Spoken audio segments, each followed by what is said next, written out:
Yang pertama adalah konsolidasi tata laksana atau konsolidasi tata kelola. Konsolidasi tata kelola. Supaya organisasi kita ini dikelola dengan rapi. Dikelola dengan baik. Bukan seenaknya sendiri. Bukan asal-asalan. Bukan hanya jalan seingatnya. Bukan asal menuruti keinginan-keinginan dari waktu ke waktu. Tapi dijalankan dengan satu desain, satu susunan prinsip-prinsip tata kelola yang harus diikuti di dalam semua hal yang dilakukan oleh organisasi. Yang menyangkut proses-proses dalam pembuatan keputusan. Menyangkut standar-standar. Bahwa surat itu standarnya begini. Bahwa pelaksanaan program itu standar hasilnya begini. Ini standar-standar. Dan mekanisme-mekanisme tata caranya bagaimana? Ya, cara untuk memecat ketua Tanfidiyah itu bagaimana? Ini kita perjelas. Gitu. Supaya supaya ini semuanya tidak asal-asalan dilakukan. Gitu loh. Dan kita disiplin melaksanakan itu. Saya kira teman-teman tahu bahwa ada sejumlah pengurus yang memang diberhentikan oleh PBNU. Ya. Misalnya Ketua Tanfidiyah PWNU Jawa Timur, bayangkan kalau cuma Jakarta aja kan enteng.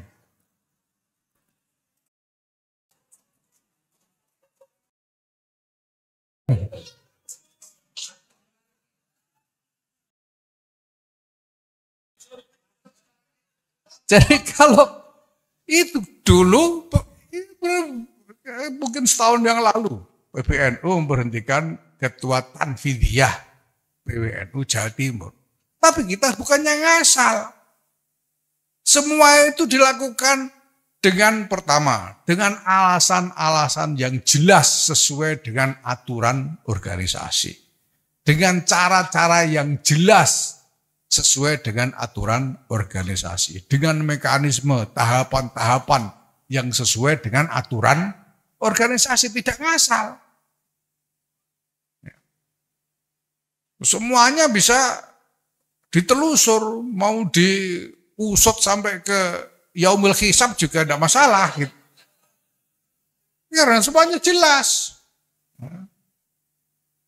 Walaupun pada waktu itu kita mengatakan jangan, nggak usah memaksa-maksa PBNU membuka alasan-alasannya kepada publik. Kita katakan begitu. Tapi alasan-alasannya jelas. Gitu. Ya, nanti kalau dihisab siap kita. Gitu. Ya, ada lagi misalnya Ketua PWNU Riau. Ketua Tanfidiyahnya kita berhentikan. Alasannya jelas. Karena dia mencalonkan diri sebagai anggota DPD. Dan jelas sekali di dalam aturan kita, bahkan di ART saya kira, bahwa mandataris tidak boleh ikut dalam kompetisi politik semacam itu. Apakah anggota nyalon DPR, nyalon DPD, nyalon bupati, wali kota, gubernur, sampai presiden, wakil presiden. Tidak boleh, harus mundur. Kalau tidak mau mundur, ya diberhentikan, kan gitu. Ini semuanya jelas. Ada standarnya. Ini namanya konsolidasi tata kelola. Ini sampai rinci sekali kita bikin. Makanya ada lebih 20 pergum. Itu masih ditambah sekian peraturan PBNU. Ini untuk memperjelas. Supaya nggak ada yang bisa bertindak semau-maunya tanpa ada standar tata kelola. Nah kalau sudah seperti itu sengketa mudah diselesaikan. Sesuai dengan prinsip tata kelolanya enggak. Kalau enggak sesuai enggak bisa. Itu saja sudah.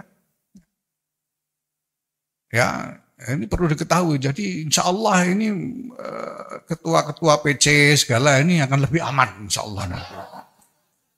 Karena ada standar gitu loh. Tidak bisa seenaknya saja ya lalu membuat tindakan tanpa mengikuti standar aturan yang ada. Semuanya sudah diatur dengan rinci. Sampai dengan soal pengelolaan badan-badan usaha, kerjasama dengan pihak eksternal. Ini semuanya kita atur dengan rinci. Ya. Nah ini semua penting Bapak Ibu sekalian ya, saya hormati. Kenapa? Karena kita harus berusaha mengeliminir kesempatan-kesempatan orang menyalahgunakan NU ini larisnya minta ampun. Ini barang gampang banget dijual. Apalagi kalau jualnya murah.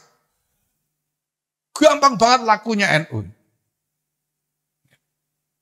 Nah jangan sampai NU ini disalahgunakan ya, untuk sesuatu yang diklaim atas nama NU, tapi jatuhnya untuk pribadi-pribadi. Ini jangan sampai. Selama ini banyak sekali kejadian seperti itu. Dibuat inisiatif yang tadinya dilakukan atas nama NU, ini demi NU, untuk membesarkan NU. Nah setelah berkembang jadi bagus, ada hasilnya. Lalu tiba-tiba jatuhnya ke pribadi. Saya masuk PBNU itu Pak, itu ada lebih 40 PT. Kita tidak tahu ini orangnya di mana, siapa yang bikin kita tidak tahu, semuanya alamatnya Jalan Kramat Raya 164. Itu ada. Sudah jalan, belum lama ini ketemu lagi satu itu. Ada PT namanya PT Layanan NU. Coba bayar. PT Layanan NU. CEO-nya namanya siapa? CEO-nya namanya Robertus siapa? Sinaga atau apa. Kita tidak tahu nih siapa yang bikin. Dan alamatnya lagi-lagi Jalan Kramat Raya 164. Bayangkan. Sampai segitunya. NU laris itu. Ada banyak.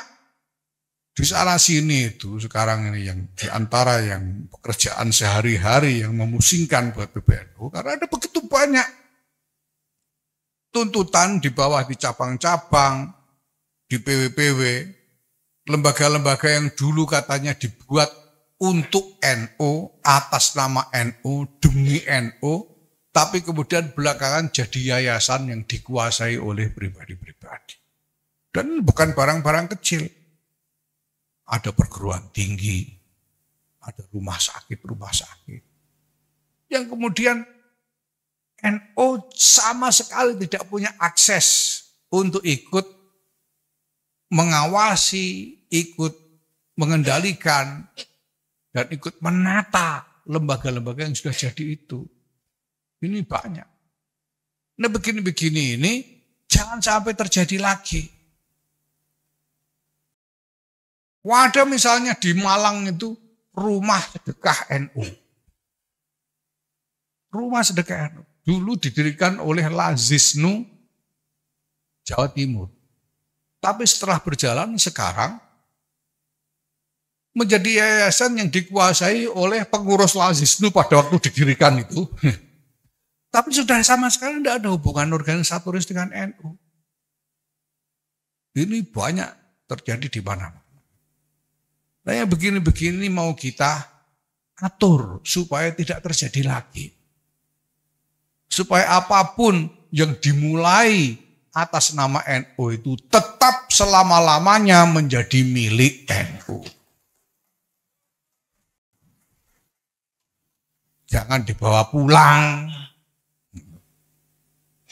Sekarang itu repot kita. Banom aja bisa digitukan sekarang. Kalau enggak diatur, kalau enggak ditata begitu.